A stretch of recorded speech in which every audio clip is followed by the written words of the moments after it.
San Francisco de Asís, ¿quién eres? Fundador de la Orden de Hermanos Menores, diácono y reformador de la Iglesia en el siglo XII, italiano, que vivió en el siglo XII y XIII. Después de una juventud inquieta y disipada, se convirtió a una vida religiosa de completa pobreza, fundando la Orden de Mendicantes de los Hermanos Menores, comúnmente llamados franciscanos, que renovaron la fe católica, renovaron el catolicismo de su tiempo. Es conocido también por su trabajo por la paz y por el amor a la creación, a la naturaleza. Pero hablemos un poco de su infancia y su juventud. San Francisco nace en Asís, ciudad de la Umbría italiana, esa provincia, esa zona geográfica. Entre los años 1181 o 1182, sus biógrafos no aciertan a darnos una fecha precisa. Siendo niño fue enviado a la escuela canónica de San Jorge, en su Asís natal, donde aprendió a leer y a escribir. En la primavera de 1198, cuando Francisco contaba con 16 años, los ciudadanos de Asís sacudieron el dominio del poder imperial, derribando el castillo que domina desde lo alto sobre la ciudad. Y 2 años más tarde la ciudad se declaró municipio, comune, libre. En 1202, Asís se enfrentó con la ciudad vecina de Perusa, o Perugia en italiano, refugio de la vieja nobleza asisiense. El ejército popular de Asís fue derrotado y Francisco, que tomó parte con él en la guerra, fue hecho prisionero, teniendo que permanecer en la cárcel aproximadamente 1 año 3 meses, hasta que, pagado el rescate, fue liberado. La prisión minó su salud, ya que era sumamente húmeda, y tuvo que guardar cama durante una larga temporada. Fue para él un tiempo de silencio y reflexión. Poco a poco, en el silencio contemplativo y a través de diversos gestos, como el intercambio de vestidos con un pobre para pedir limosna a las puertas de San Pedro en Roma, fue descubriendo una realidad que aún no había visto o que no se había atrevido a mirar cara a cara, la del hombre como hermano, que se le daba a gustar sobre todo en la enfermedad, la marginación y la pobreza, que la nueva cultura y sociedad urbana, nacida del enriquecimiento de los comerciantes y dominadas por el capital, parecían aumentar sin cuento y agudizar la situación de desamparo de quienes las padecían. Un hecho determinante en este proceso de cambio fue su encuentro con los leprosos. Fue esta experiencia la que él eligió en su testamento para definir su conversión. Es el incipit, el inicio de su conversión, y con ella lo comienza. El Señor me dio a mí, el hermano Francisco, el comenzar de este modo a hacer penitencia, pues como estaba en pecado, me parecía extremadamente amargo ver a los leprosos, pero el Señor mismo me llevó entre ellos y practiqué con ellos la misericordia, y al separarme de ellos, lo que me parecía amargo se me convirtió en dulzura del alma y del cuerpo, y después de un poco tiempo salí del mundo. Era el año 1205. Este salir del mundo es, el Señor lo llama a servirlo. A continuación el santo pasó un periodo de búsqueda de algo más de 2 años, viviendo como eremita primero y como penitente después, viviendo en los márgenes de la ciudad entre los pobres. Un día que oraba en la ermita de San Damián, sintió en su espíritu que Cristo desde la cruz le llamaba por su nombre y le decía: Francisco, ¿no ves que mi casa amenaza ruinas? Anda pues y repárala. Y creyendo que lo que se le pedía era la restauración de la vieja y ruinosa ermita, puso manos a la obra, y después de esta ermita vino otra y luego otra. En este periodo de su proceso de búsqueda, los biógrafos colocan su renuncia a los bienes paternos, demandado ante el obispo de Asís por su padre, que, desencantado y defraudado por la vida de su hijo, tampoco conforme con sus sueños de rico comerciante, no podía soportar su vida de mendigo entre los leprosos, y que dispusiera con esplendidez de los bienes familiares en favor de los pobres y las iglesias abandonadas. Francisco renunció públicamente no solo a los bienes paternos de que pudiera disponer, sino hasta a sus mismos vestidos, que se quitó y desnudo entregó a su padre. El paso decisivo y clarificación definitiva sobre cuál había de ser su camino tuvo lugar en 1208, cuando, tomando parte en la celebración de la Eucaristía en la iglesita de Santa María de los Ángeles, la Porciúncula, es decir, la pequeña, una capilla de campaña por él restaurada, perteneciente al monasterio benedictino de la ciudad, oyó leer el Evangelio del envío de los 72 discípulos a predicar.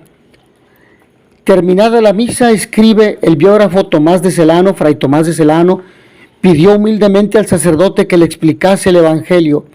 Al oír Francisco que los discípulos de Cristo no debían poseer ni oro, ni plata, ni dinero, ni llevar para el camino alforja, ni bolsa, ni pan, ni bastón, ni tener calzado, ni 2 túnicas, sino predicar el reino de Dios y la penitencia, al instante, saltando de gozo, lleno del Espíritu del Señor, exclamó: esto es lo que yo quiero, esto es lo que yo busco, esto es lo que en lo más íntimo de mi corazón anhelo poner en práctica. Acababa de descubrir lo que el Señor esperaba de él: reparar su iglesia mediante el retorno a la pureza del Evangelio, viviendo en el seguimiento de la pobreza y humildad de nuestro Señor Jesucristo, como servidor humilde a quien nadie teme, y anunciando a todos el Evangelio de la paz y la fraternidad. Los inicios de su fraternidad no tardaron en llegarle compañeros. Lo que parecía ser un proyecto de vida en solitario hubo de abrirse a los que querían compartir su vida.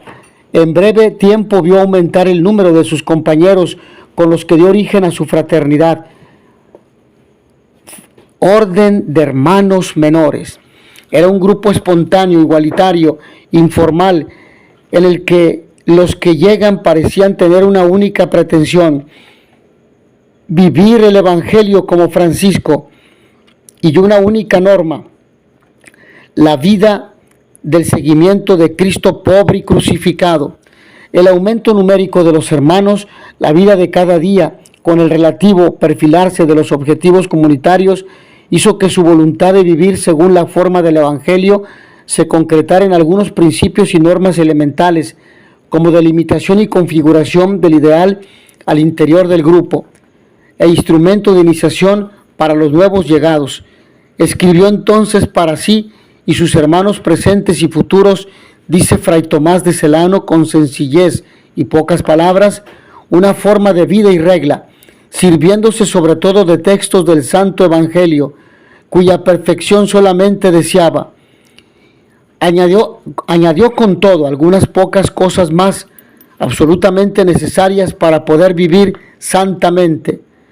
Ad conversationis sancte usum. Con esta regla en sus manos, Francisco y sus primeros 2 hermanos se presentaron en Roma el año 1210, aunque tenemos la fecha de 1209, para obtener del Papa Inocencio III la aprobación de su fraternidad y su forma de vida. Una aprobación nada fácil, no solo para la más que probable indefinición de la regla, sino también porque la fisionomía de su fraternidad se asemejaba demasiado a los numerosos grupos heréticos, pauperísticos, que estaban dando más que un quebradero de cabeza al Papa. Hablamos de la protorregla o primera regla que fue aprobada en forma verbal por el Papa. Y vencidas las lógicas resistencias, Francisco y sus hermanos consiguieron del Papa Inocencio III la aprobación verbal de su regla y fraternidad. Poco después de su regreso de Roma, se establecieron en Santa María de los Ángeles, que se convierte en la cuna de la Orden de los Hermanos Menores, centro de la vida y lugar de encuentro de la fraternidad, y gozará siempre de una especial predilección por parte del santo, que a él pide ser llevado para morir. En 1212 Francisco recibe con su fraternidad en Santa María de los Ángeles a una joven de 18 años, Clara de Asís, hija de una de las familias nobles que el santo había contribuido a expulsar de Asís.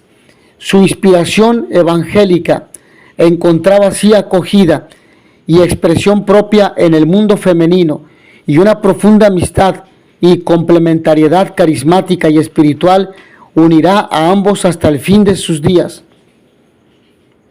La llegada de Clara, a la que se le unieron enseguida compañeras, parece haber obligado a Francisco a perfilar mayormente su proyecto de vida y a redefinirlo en su aplicación a Clara y sus hermanas, desde los supuestos de la vida monástico-contemplativa y de la presencia de la mujer en la iglesia y en la sociedad del siglo XIII. La tradición quiere que también en estas fechas y en el mismo lugar de Santa María de los Ángeles naciera lo que más tarde se había de conocer como Tercera Orden Franciscana, es decir, los hermanos que no son religiosos ni sacerdotes, sino laicos que viven en el mundo, que son casados, otros solteros, pero que trabajan en la sociedad. Francisco es testigo y profeta, heraldo del Evangelio de la paz. Apenas se reunieron en torno a Francisco los primeros hermanos, los envió de dos en dos a anunciar a los hombres la paz y la penitencia, que fueron siempre, junto con la invitación a la alabanza de Dios, el objeto privilegiado de la predicación del santo, que concibe su misión y la de sus hermanos como una gran campaña por la paz, una cruzada de reconciliación en una sociedad especialmente desgarrada, violenta e insolidaria. Él mismo quiso hacerse presente en el corazón de la violencia y de la guerra como mediador e instrumento de paz. En 1212 o en el año anterior, el santo quiso llegar hasta Siria, llevando el anuncio del Evangelio y dar testimonio de la fe cristiana, pero el mar lo devolvió a Italia. En 1213 a 1214, el santo fue a España con el propósito de llegar hasta Marruecos con idéntico fin, pero una enfermedad le obligó a regresar a Asís. En 1219, Francisco se embarcaba de nuevo con el propósito de ir entre los sarracenos. En el mes de julio estaba en Acre, la capital del reino latino de Jerusalén, de donde pasó al campamento cruzado de Egipto, y en una tregua durante el asedio de Damieta, venciendo todo tipo de resistencias, pasó al campamento sarraceno y se encontró con el sultán Malek al-Kamil, por quien fue favorablemente recibido. Por lo general, los distintos testimonios sobre este encuentro o lo sitúan en un contexto de cruzada o lo inscriben en el marco de la pasión de un hombre que busca el martirio. Sin embargo, tras sus afirmaciones y las incongruencias de su testimonio hay un dato incontestable, pero nos referimos a incongruencias de su testimonio en cuanto que él deseaba ser mártir, pero Dios tenía otro propósito para él. Esto es importante aclararlo para evitar malos entendidos. Es decir, ni los intereses de la cruzada ni la búsqueda del martirio por parte del santo dan razón suficiente de los hechos. Según dejan entender algunas fuentes, Francisco de Asís quiso parar la guerra y convencer a los jefes del ejército cristiano para que se aceptaran las condiciones de paz del sultán. Y si Francisco quiere ser martirizado, la pasión por el martirio es un signo de los tiempos en que la iglesia de entonces no lo es como cruzado, sino como cristiano. Su búsqueda del martirio como testimonio de la propia fe es de algún modo su objeción de conciencia, su anticruzada ante todos aquellos que habían optado por la intolerancia de una guerra santa en uno y otro bando. El viaje de Francisco a Oriente y su encuentro con el sultán tal vez fue también determinante para él, para hacerle releer sus deseos de martirio. El martirio que buscaba entre los sarracenos lo encontraría en el día a día de su vida entre los hermanos. La incomprensión y muchas veces el rechazo, en la enfermedad, la contradicción e incluso la marginación, si bien sus biógrafos prefieren colocarlo por su carácter excepcional en la estigmatización del Monte Albernia. En medio de una noche cerrada, en la primavera o verano de 1220, San Francisco regresó de Oriente, apremiado por diversos desórdenes que, en su ausencia, surgieron en su orden, particularmente el multiplicarse de los hermanos que vivían al margen de la obediencia y los cambios que los vicarios del santo habían introducido en la vida de la orden y en su regla, asimilándolas a las antiguas órdenes y reglas monásticas. Todo ello nacía de la necesidad de poner un poco de orden en un grupo que había crecido vertiginosamente hasta alcanzar en 1221 el número aproximado de 3,000 hermanos, y de una cierta anarquía, fruto del protagonismo concedido por la regla al discernimiento en la vida de cada hermano. Es decir, cada quien interpretaba la regla a su propia medida, de las relaciones horizontales, de la prioridad de las estructuras psicoafectivas y la propia responsabilidad e incondicionalidad sobre las estructuras de tipo organizativo y jurídico, como nacía también, y no en menor medida, de la insuficiente asimilación e identificación con el ideal y proyecto de vida de San Francisco, alimentado por la falta de la institucionalización de un periodo de formación inicial. El santo consiguió del Papa Honorio III que le diera en la persona del cardenal Ugolino, el futuro Papa Gregorio IX o Gregorio IX, un cardenal protector y corrector de su fraternidad, bajo cuyo aliento e inspiración se llevaron a cabo una serie de reformas y se anularon los cambios introducidos en ausencia de Francisco. Poco después Francisco renunciaba al gobierno de su fraternidad, dejándolo en manos de uno de los compañeros de primera hora, Pedro Cattaneo. Poco a poco se fue abriendo paso en la vida de Francisco una profunda crisis espiritual. En el fondo de todo había un profundo cuestionamiento sobre el sentido de su vida y su obra, y sobre su fidelidad. Ahora que los hermanos se hallaban divididos en la interpretación de su ideal y misión, unos y otros movidos por un sincero deseo de servir a la causa del Evangelio y a la Iglesia. Unos querían vivir la pobreza única y exclusivamente como fundamento principal de su ser hermanos menores. Otros querían vivir en conventos, otros querían ser itinerantes, otros querían tener bibliotecas y casas de formación, y otros querían ser misioneros que deseaban ir a anunciar el Evangelio a todas partes e incluso ser mártires. Pero aun cuando eran movidos por la sinceridad y el deseo de servir a la causa del Evangelio y a la Iglesia, ¿dónde estaba la voluntad de Dios al defender su postura? Por lo que la crisis se hizo tan aguda que el santo llegó a dudar de que esta orden fuera inspiración de Dios. Incluso llegó a dudar de su salvación, pero Dios le guiaba en medio de la noche, en medio de la oscuridad. Era esta la hora de su máxima desapropiciación, la hora de la victoria de la fe confiada. Muerte y glorificación.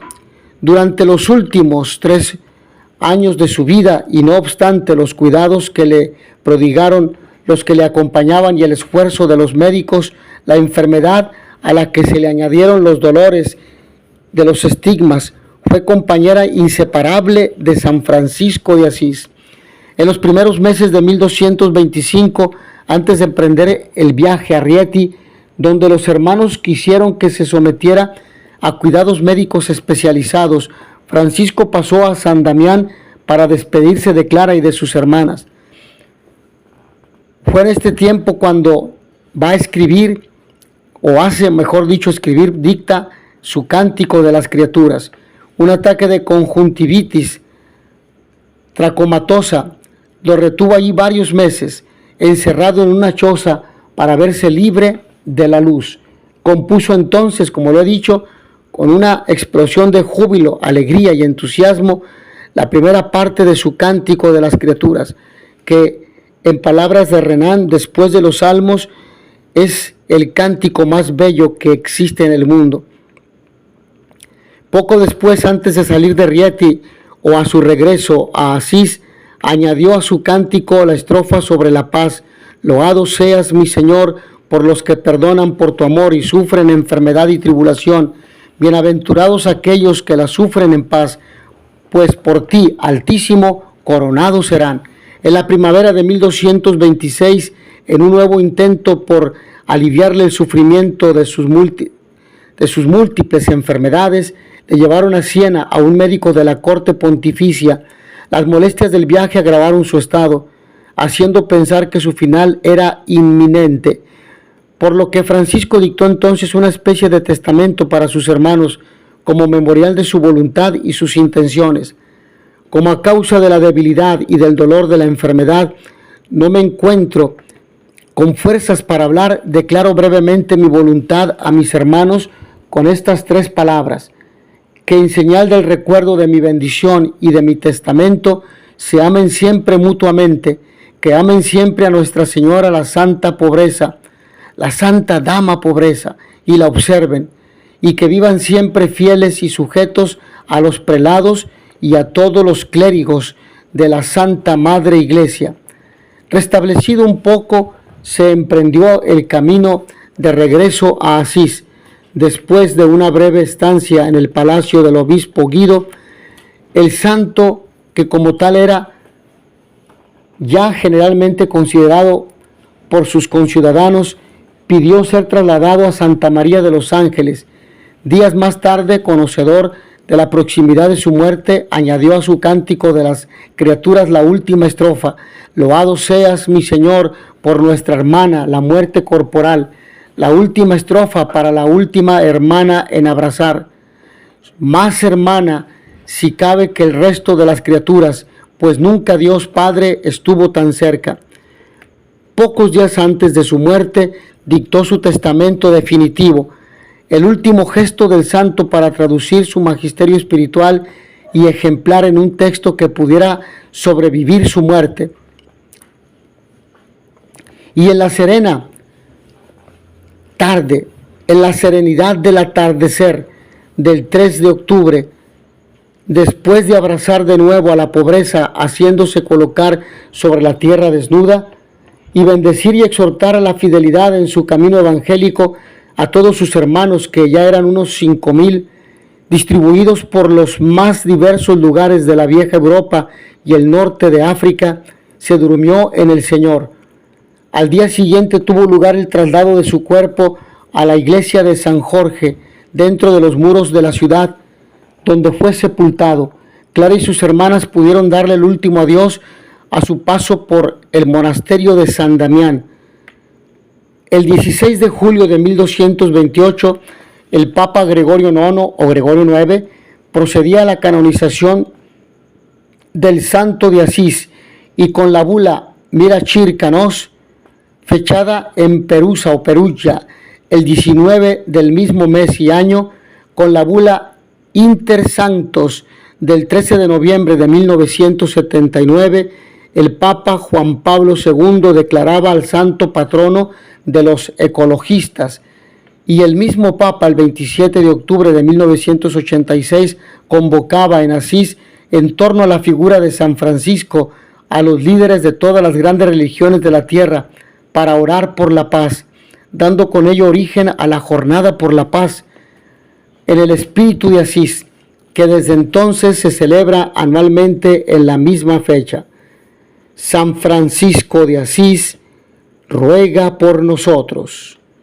Seráfico Padre San Francisco, patriarca, ruega por nosotros. Mis hermanos, que a todos ustedes el Señor los bendiga y les dé la paz. Y noticia veritatis proficere, pax et bonum.